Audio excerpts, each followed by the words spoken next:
Hoy vamos a arrancar con todo este escándalo que hay alrededor del FOMAC, la fiduprevisora, el nuevo modelo de salud de los maestros, que al frente lo que tiene es un tema en el que muchos dicen aquí hay improvisación, hay unos audios que han generado muchísima polémica, una reciente intervención del superintendente de salud con una medida cautelar al FOMAC y a la fiduprevisora, pero que de fondo, el telón de fondo, es el drama de los maestros que hoy prácticamente están al borde de la muerte porque han interrumpido sus cirugías, no les están entregando medicamentos, no están recibiendo los tratamientos. ¿Qué es lo que está pasando? ¿Hay de verdad aquí una improvisación? Julio. Otro episodio más del papel lamentable que está desempeñando el ministro Jaramillo en el Ministerio de Salud. Ya nos damos cuenta por estas grabaciones que efectivamente sabían de, apenas comenzando la implementación, que esto iba a ser un desastre, como efectivamente ha sido, y no importó porque, lo dice el ministro, lo primero es la agenda política, la agenda ideológica, y luego veamos a ver qué efectos tiene esto sobre la vida de los pacientes, ¿no? Eso es secundario, y de eso nos estamos dando cuenta con estas declaraciones. Y acá no olvidemos que el origen de todos estos cambios es la noción, es el mito de que el origen de los problemas del sistema de salud es la participación de intermediarios privados. Y Fiduprevisora no es un intermediario privado, Fiduprevisora es un agente estatal, es una empresa del Estado colombiano que claramente no tiene las capacidades. Entonces está derrumbando ese mito sobre el que se ha construido toda la idea de cambio en el sistema de salud. Y la solución ha estado siempre a la mano de todos en el tema de salud de los maestros. Tenemos un sistema que funciona mejor, históricamente administrado por las EPS, y uno que funciona mucho peor, el que ha tenido paralelamente el régimen especial de los profesores y que es más caro. Hacer la transición al sistema de todos los colombianos, como sería lo justo y como sería lo evidente y beneficiaría a todas las partes. Julio, sobre algo que acaba de decir el superintendente de salud, yo quiero hacer énfasis porque él acaba de confirmar aquí en Noticias RCN una información que teníamos, y es que este modelo de salud arranca sin contratos con las IPS, o sea, arranca sin un convenio entre la IPS y el Ministerio de Salud para que efectivamente le presten este servicio a los maestros, y que simplemente hay cartas de intención al 1 de mayo, solo cartas de intención, cuando durante 6 meses se suponía que tenían que estar preparando todo esto. Dos cosas, Jorge. Marisa, yo celebro que haya de nuevo esta preocupación por el sistema de salud de los maestros, ¿sí? Porque antes no era noticia, ahora sí lo es, que y pues yo lo antes era celebro. malo, ahora está peor. Ahora es un gobierno de izquierda, entonces No, ahora es noticia. Jorge Iván, es que ahora está peor Sí. el sistema. Segundo, no entiendo, porque entonces se estaba reclamando una intervención, en este caso la superintendencia, para atender los requerimientos de los profesores. Hacen un requerimiento en el marco de sus competencias, ley 1438, artículo 121, el FOMAC y la fiduprevisora son sujetos de inspección, vigilancia y control, y entonces ahora eso está mal también. Entonces, no entiendo, o sea, le dicen, oiga, pero sistema de salud, y en este caso una entidad que la superintendencia le dice en 72 horas responda por los 2.100 requerimientos que tiene por los profesores. Lo hace en el marco de sus competencias y entonces está mal. Yo, o sea, Pero, no entiendo el debate. Julio, es que yo no he hablado, porfis. A mí lo que me parece que vale la pena rescatar de esta discusión, y me parece que era totalmente de esperar que Supersalud interviniera, ¿no? Tarde o temprano Supersalud tenía que intervenir. Yo creo sí o sí por la crisis que está viviendo este sistema de los profesores. Lo que a mí siempre me deja dudas y que me causa un malestar real es que cuando se pone la queja ante Supersalud, cuando Supersalud interviene, las cosas empiezan a moverse. Entonces, digamos que cuando el paciente es el que pone la queja solo, no sabe a dónde ir, al paciente lo dejan yendo y viniendo, no le llega el medicamento, no le agendan la cita, no le agendan la cirugía prioritaria que está esperando.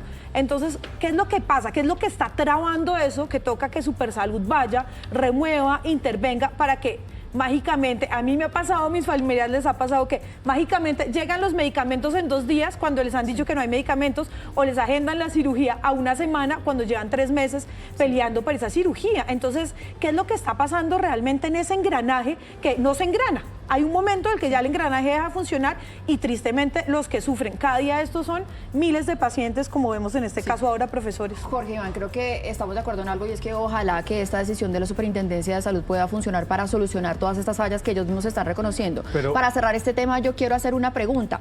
El ministro de Salud apuntó al presidente de la fiduprevisora, el superintendente apuntó al presidente de la fiduprevisora. ¿Será que va a rodar esa cabeza el del presidente de la fiduprevisora? Yo creo que sería hora de cambio de ministro de salud, ya lo hemos dicho acá en la mesa ancha varias veces y creo que es uno de los puntos en los que hemos estado de acuerdo todos, es que Jaramillo claramente no debe seguir desde hace un buen tiempo a la cabeza del Ministerio de Salud. Yo propondría el cambio de las ideas que dominan la gestión de la salud pública en el ministerio, porque venga el que venga, los problemas van a ser lo mismo y una sanción de la supersalud a otra entidad del Estado no va a solucionar los problemas de falta de capacidades del Estado para gestionar este sistema. En esas funciones de inspección, vigilancia y control no tiene la capacidad de remover del cargo el superintendente al gerente de la fiduciaria. Tenía que ser una decisión política, una decisión del Ministerio de Salud, pero pues ya hemos dicho que ese gerente de ese fiduciaria tiene unos apoyos políticos importantes dentro de la coalición de gobierno, o sea que no es tan fácil que salga de allí. Y se dice que es Wilmer Carrillo, que es el representante de la Cámara por el partido de la U, que hoy en día es investigador del presidente Gustavo Petro en la comisión de acusación. Siguiente tema, y para este pues tenemos un comentario muy corto, y es esa paradoja que hay alrededor de lo que está pasando en el Ministerio de Trabajo, que está a la cabeza de una líder sindical, pero a la que hoy todos sus funcionarios le armaron una huelga general.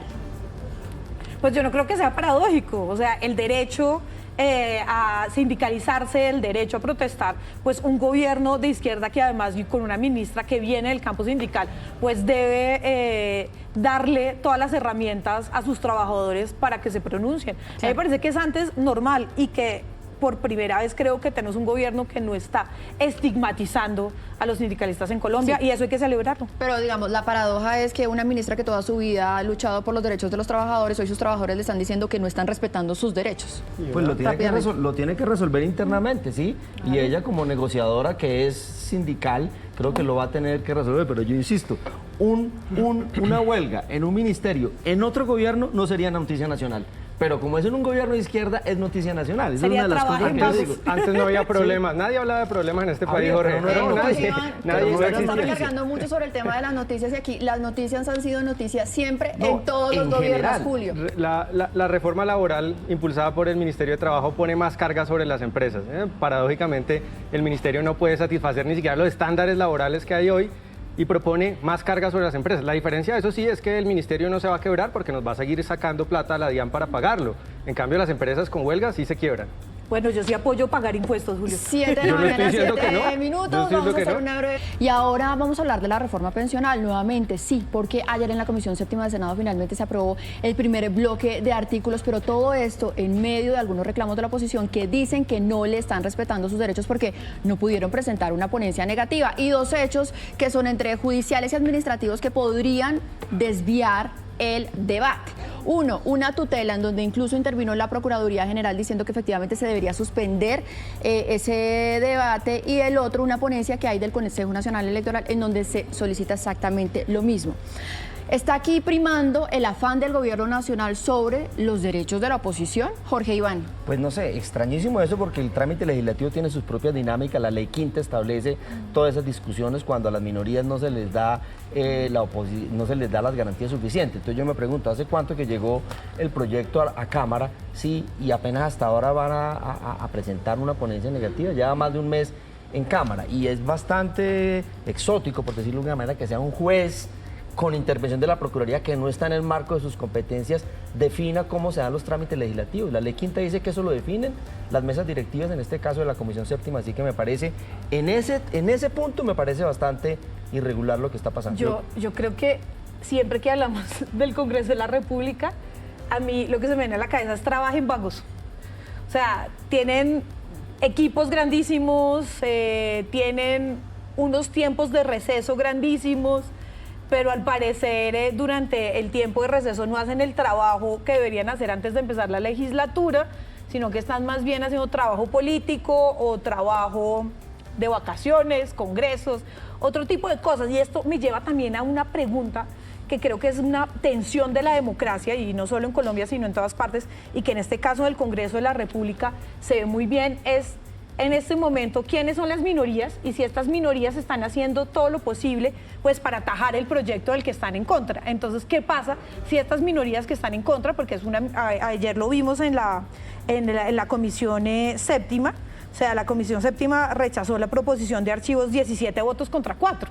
Entonces ahí se ve que hay unas mayorías de un lado y que hay unas minorías que son las que están queriendo parar el proyecto, que empiece de ceros, que se caiga lo más pronto posible. Entonces estas minorías van a ganarle a las mayorías por medio de tutelas, por medio de otro tipo de acciones jurídicas o judiciales, y ahí entonces me parece que es el ejemplo de las tensiones democráticas y de cómo funciona muy bien el Congreso de nuestro país. Lo que pasa es que la democracia no es solamente la voluntad irrestricta de las mayorías, sino también el respeto de las garantías hacia las minorías. Y en este caso no ha existido eso, porque más allá de que pasó el debate en el Senado y llegó a la Comisión Séptima de la Cámara, solamente les dieron una semana para preparar una ponencia de archivo a 2 personas. O sea, no es que todos tenían que preparar una ponencia de archivo, que es un documento muy específico. Un documento muy específico que además que es muy complejo porque es analizar un texto que tiene 100 artículos y que tiene una exposición de motivos gigante.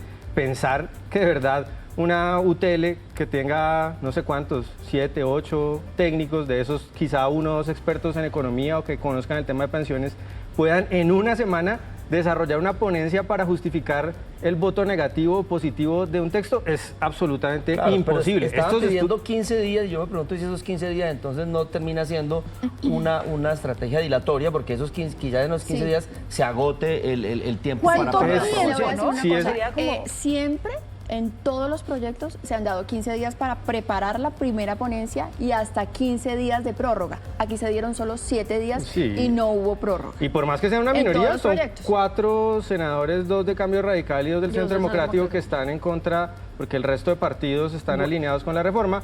Pues a esos 4 hay que respetarles, por más que sean poquitos, sus Y a derechos respetar para la poder decisión del desarrollar. juez, cualquiera que sea. Sí, aquí la última palabra la tiene el juez y si no hay decisión del juez, pues lo que pasa en la Comisión Séptima